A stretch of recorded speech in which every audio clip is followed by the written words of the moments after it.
ardayda dhigata jaamacadda badweynta Hindiya ayaa soo bandhigay cilmi baaris ay ka sameeyeen tacadiyada booliska, canshuuraha, ganacsiga iyo waxbarashada carruurta. warbixinta warkaasi waxa inoo soo jeedinaysa waryaheena Maryama Xuseen Jibriil.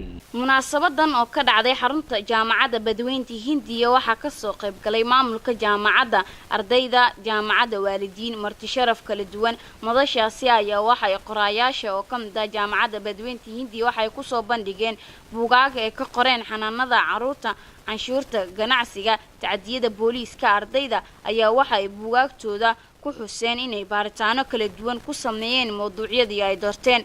Cabdiraxmaan Muumin ayaa wuxuu wax ka qoray xanaanada carruurta, Cabdiqani Cabdilaahi ayaa isagu wuxuu wax ka qoray tacadiyada booliska, Cumar Cali ayaa buugiisu waxa uu ku soo bandhigay inuu wax ka qoray noocyada canshuurta ganacsi.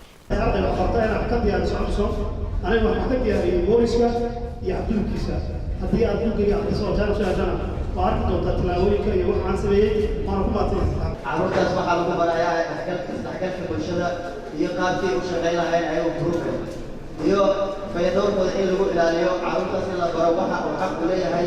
maanta sidaan ognahay soomaalidana waxay isku baabisay wiciga iyo keyga iyo iida, ma yaqaano qofka inuu daayo waxa dadka kale, laakiin carruurtaas waxaa meesha lagu barayaa in wixii uu asiga xaq u leeyahay uu leeyahay, walaalkiis kale wuxuu xaq u leeyahay uu leeyahay. wuxuu ka hadlayay noocyada canshuurta ganacsiga mana u kala bixinayn, laakiin waxa ku jirta sida buugga markaad akhrisid in noocyada canshuurta kala duwan in ganacsi walba canshuurtiisa gooni laga dhigo oo la kala saaro sidoo sharciga qabo. in midkii canshuur kordhin la rabo in canshuurta lagu kordhiyo, midkii rabo in canshuur dhimis loo sameeyana in canshuur dhimis loo sameeyo. gudoomiyaha jaamacadda badweynta Hindiya Professor Samawade Maxamed Cali Daahir ayaa ardayda aad ugu ammaanay dadaalka ay muujiyeen ayna ku soo bandhigeen baaritaanada ay ka sameeyeen mowduucyadaasi. laakiin waa ugu bogaadinayaa maanta inay soo gaareen dadaal iyo dabataagnaan iyo firfircooni iyo dhiirigelin waalid ay ku soo gaareen intaan noloshoodana waxaa u sii rajeynayaa inay dadaalka sii wadaan oo meel ku gaaraan.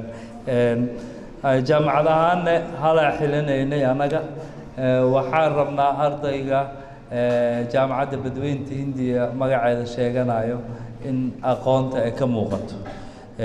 maantana waa is dhigi karnaa soo bandhigga buuggan wuxuu soo bandhigayaa qofkaas in aqoon la baray oo shalay markii dugsiga sare ka soo baxay noo imaanay iyo maanta oo uu buugga diyaariyay farqi weyn u dhaxeeyo.